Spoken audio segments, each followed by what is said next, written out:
Let's talk about Europe's naval response in the Red Sea, a story that's less about ships and more about priorities, resources, and the future of maritime security. After America's ceasefire with the Houthis in May, the European Union suddenly had a real chance to step out from under Washington's military shadow. The EU's Operation Aspides, billed as a purely defensive mission, was launched to restore shipping through the Red Sea, the Indian Ocean, and the Gulf. But restoring shipping is easier said than done, especially when the number of Red Sea transits has dropped by a staggering 60% since Houthi attacks began in October 2023.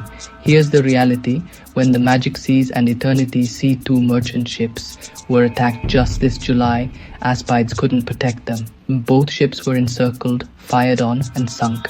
Rescue came not from European ships, but from private vessels and security firms.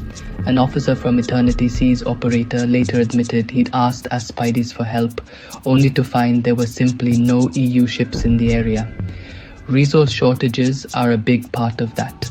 Rear Admiral Vasileios Griparis, who leads Aspides, said from the start that at least 10 ships and air support were needed, but during those attacks Aspides had just 2 frigates and a single helicopter, not exactly a naval armada. Then there's the funding. The operation gets just $17 million a year. Compare that to the US, which spent 10 times that amount just to restock a single type of missile during Operation Prosperity Guardian last December. Really, this is part of a much bigger problem. Decades of frugal defense spending by EU members mean there aren't enough ships to go around.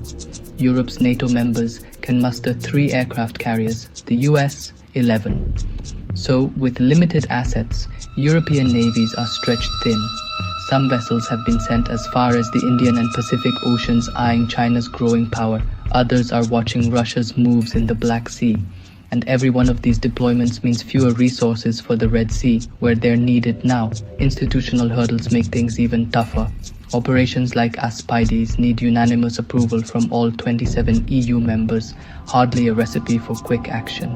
Even with bigger defense budgets, new ships take years, sometimes decades, to build and deploy. For now, the Red Sea isn't the top priority. Some ships are taking the long way around Africa, adding weeks and fuel costs to their journeys. Others gamble on the Red Sea, paying sky-high insurance for the privilege.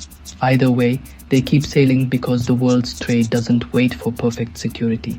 But more resources alone aren't a silver bullet. Carriers need escorts. Even America's airstrikes haven't stopped the attacks. Maybe the answer is diplomatic, not just military.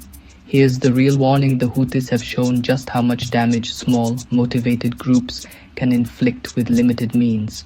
If others take note, Europe's navies may soon have to prove they're ready to adapt or risk being left behind at sea.